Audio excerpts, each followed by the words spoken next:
then moved on to do the Tizer range. Right. Having looked at the existing symbol, we decided that it had been reproduced in many ways.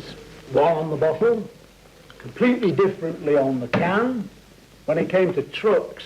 Yeah, but Joe, you know as well as I do that one of the reasons for this is the fact that they've chosen a particularly delicate colour here. Now, you're merely changing the colour. That's all you seem to have done in this particular design.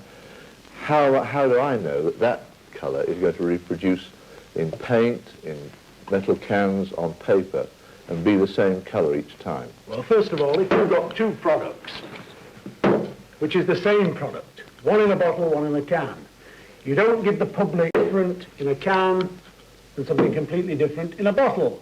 What you do, you have to link the two, and you link your trucks as well. So what we've done is we've created a symbol. We've not made it bitty. We've added it to it through marketing, the appetizer. We've created an overall, and we've projected that onto the can, which is by vision, both ways. Right, but one of the things I criticised on that, well, you know, Joe, as well as I do, that one of the problems created with the original design was the fact that it was a very delicate and non-standard colour they used, and to reproduce it on vehicles, on cans, on paper labels, on whatever they were producing, it's almost impossible with that sort of a colour to get it standard on each type of pack. Now, you've produced a red here, which I think is the red we're using ourselves at the moment. Is it going to be able to be reproduced on everything the same? Yes, it is, because it's a British Standards colour, and that's terribly important. And we've also done that with the other colours, the blue and the orange.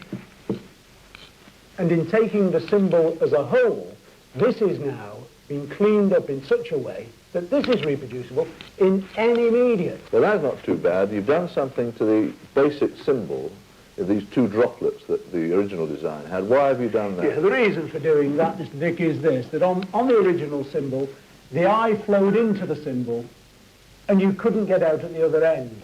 So in other words, the eye flowed in and flowed out again at the top. So the poor customer was only seeing the top half of the symbol. What we've done is... Is that not a bit high flow? No, it's not. It's like a river. A river, you start at one end and you don't stop halfway through, you continue. And with this symbol, what we've done here is the eye goes in, reads Tizer, comes out at the other way, and continues round in a circle.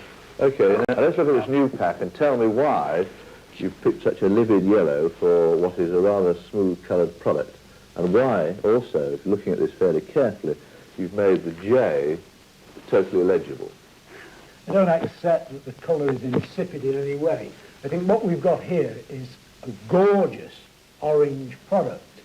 The label purely clarifies to the public what's in the container.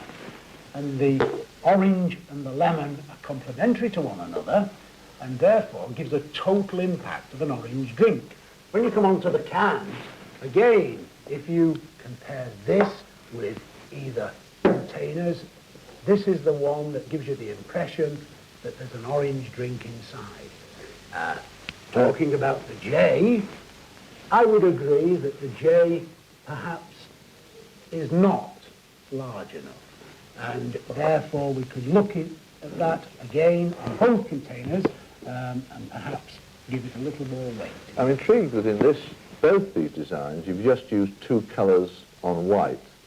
It's most unusual for you to be so economical with colours. Now, do you not feel that in fact it's missing something, it's short of body because it's only got two colours on white? No, I don't think it is. It is important that on an orange drink we've got to say orange, and yellow and the orange that we've used are complementary and give this feeling of a lovely fruity orange.